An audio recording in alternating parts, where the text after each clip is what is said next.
it's me, Pixie. So much has changed since the last time I made a video over the summer. I got a new job.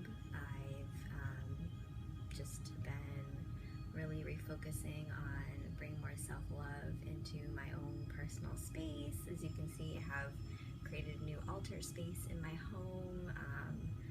I am on day 30 of Japji. I don't know how many of you are doing the daily sadhana, but I will post that in the link below this video if you want to practice. There is no day that you have to start. Just start whenever you feel guided and continue.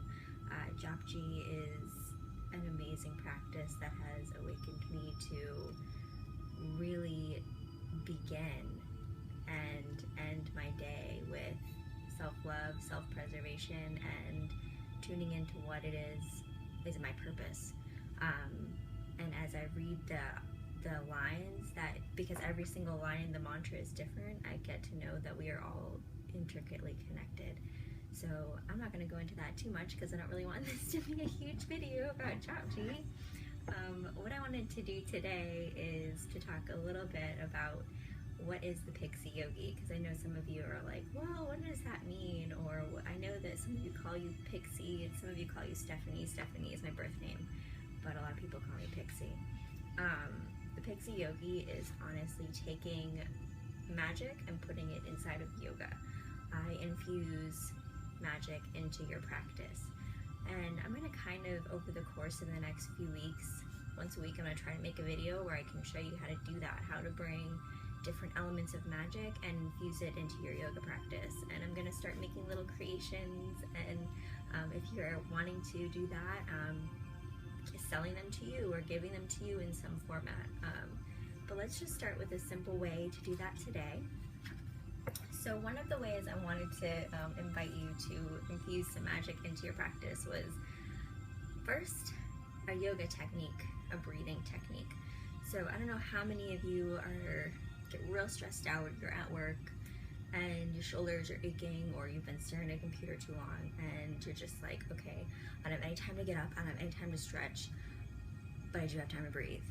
And this is actually, I can say I use this, and I use breath of fire when I'm sitting at my desk. I'm not even kidding. So this breathing meditation is called Sitali Pranayam, and we're gonna learn about it in just a second. But before we do that breathing meditation, I actually want you to go and grab your favorite crystal. If you need to pause the video for a second to go do that, go ahead. So I have a few of my own favorite crystals. Let me see if I can. I'm gonna kind of give a brief little story. I have my little quartz here, and your fool's gold. And actually these came and crossed my path when I was very, very little, when I don't think you really analyze what's going on when you're younger. And both of these stones came to me the same year. This one I found when I was just walking down the sidewalk. And this one was actually the same day when I was inside of a store. I was playing in between the clothes hangers where all the clothes would be on, and that, like, it was hanging in a circular way, and I went inside of it and I found this in the middle. I was just like, I'm like 3 years old. I'm like, what's this? Okay, thank you, whatever.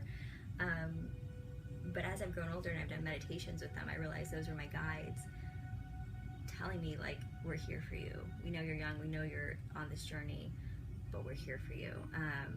And that's a whole nother video. Let's talk about that. But basically I wanted you to grab a stone or a crystal that you have a connection to, which I'm sure you did. I'm sure you have a story with it. Whichever stone you decide to use, hold it in your left or right hand, or place it in both, right in your palms, and then closed right in your lap.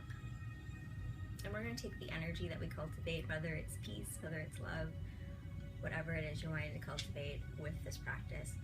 And we're going to infuse it into our crystals. So this is the magic happening within our practice. So what I want to do is kind of explain what Sitali Pranayam, and I don't really want to go over too much of 6 minutes. So real quick, Sitali Pranayam is actually a really well-known practice. It's going to work on the 4th, 5th, and 6th vertebrae of your spine. So it's really going to open up your heart center here.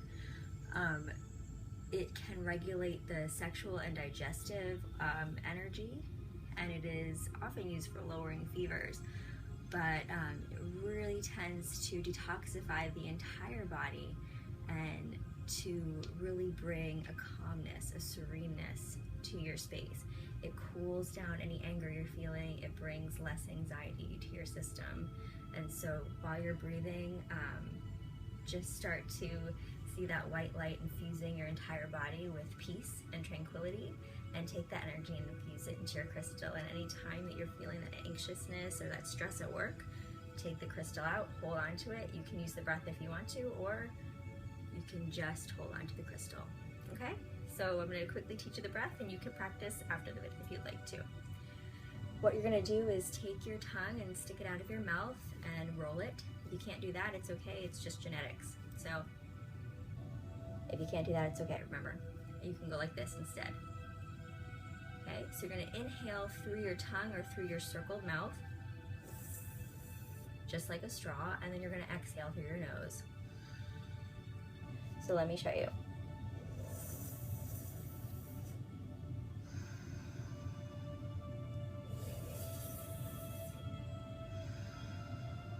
Now if you're doing it just through the circle mouth, it's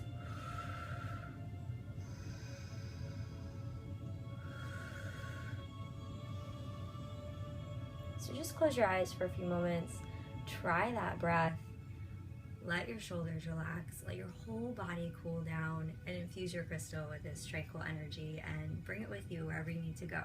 It's really, really helpful at work, excuse me, and it's just a good way to infuse magic into your practice. Again, I'm Stephanie, or Pixi, also known as the Pixi Yogi, and you can find more about me and about my practice at the link below. Thank you so much. Namaste.